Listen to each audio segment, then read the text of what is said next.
everyone, back for my third video, and today we're going to be looking at the CleverTouch Screen. There's one based in Llandaff Hub and there's also one based in Tremorth Day Centre. As always, start off with the plugs.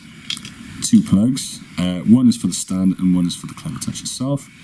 And then the second step is obviously just to press the power button, which is directly on the right hand side of the screen as you look at it.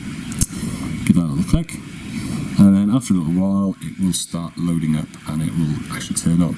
You get a few various loading screens. There's the CleverTouch screen, then you get these shooting stars, then you get the little weird thing in the middle, and then you're onto the first screen. Alright, at this point it's a good idea just to adjust the screen so the person you're supporting can see it or reach it. So you can raise it, you can lower it, you can tilt it back, and obviously you can tilt it forward. Okay, once it's in a good position, grab the very bottom of the screen, drag up. That should give you the general settings bar. Now that will include a PC, another thing called Android. You can also plug various DVDs and stuff into there, but today just going to focus on the PC aspect, which I think is the most useful aspect of the CleverTouch.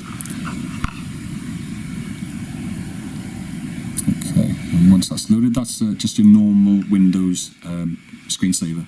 If I touch it in the same place and drag it up, it gives me the same thing, but if I drag it just from slightly above the bottom of the screen, it gives you the password screen. Now, I'm not going to give you the password on a YouTube video because that is just crazy and a massive breach of security, so just give the office a shout and they'll be able to give you that once you arrive at Tremorth. Okay, and just to give you a little bit of an idea of the things which are available on the CleverTouch, what I like to do is just open up an internet search page, there we go, and that clicks up. Obviously, a lot of the guys we work with like to engage in YouTube videos, either music or it might even be some sort of yoga session they were engaging in, like low-level yoga for seniors or people who access services in a wheelchair. It's quite successful for one of the people I supervise at the minute. There's also other things as well, like paper craft, because there's always paper hanging around the office. If people like to be a bit crafty, or maybe you want to explore that with them, that's another option.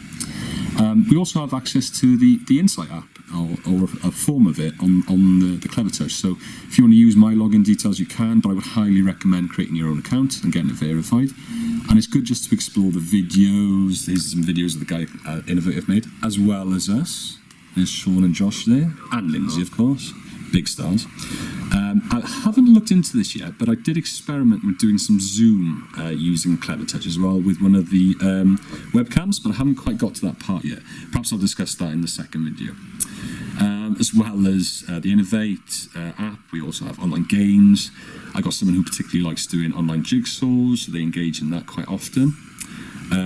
What's I think advantageous about it is that it is large. It gives you a large surface area to work with, so hand-eye coordination can be developed on this as an outcome. So sometimes I like to get paint up as well, and maybe get people to copy letters that I've written, and the beauty of it is there's nothing to pack away at the end of it. It's all just there ready to go. Once you're finished, click the bottom left as you would turn off the computer normally. Like I said in the second video, I'll hopefully discuss a little bit more about the webcam and maybe using Zoom. And don't forget to turn the plugs off like I did there. As always, any questions, give me a shout. Thanks, guys.